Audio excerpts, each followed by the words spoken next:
Hi friends, இன்றைக்கி நம்ம குழப்பமான கேள்விகளும் சரியான பதில்களும் என்ற தலைப்பில் இருந்து 10வது வீடியோ பார்க்க போகிறோம்.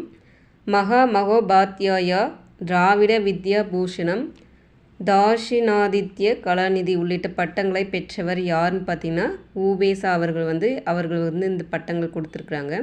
அவரை தமிழ் தாத்தா என்றும் அழைக்கப்படுகிறார். அவர் அடுத்தது பார்த்திங்கன்னா கோப்பர கேசரி, திரிபுவன சக்கரவர்த்தி என்ற பட்டங்களை கொண்டவர் யாருன்னு பார்த்தீங்கன்னா 2ஆம் ராசராச சோழன்.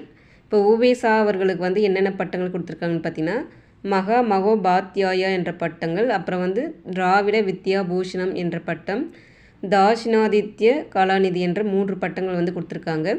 2ஆம் ராஜராஜ சோழனுக்கு 2 பட்டங்கள் கொடுத்துருக்காங்க. கோப்பர கேசரி, திரிபுவன சக்கரவர்த்தி என்ற பட்டங்கள் கொடுத்துருக்காங்க.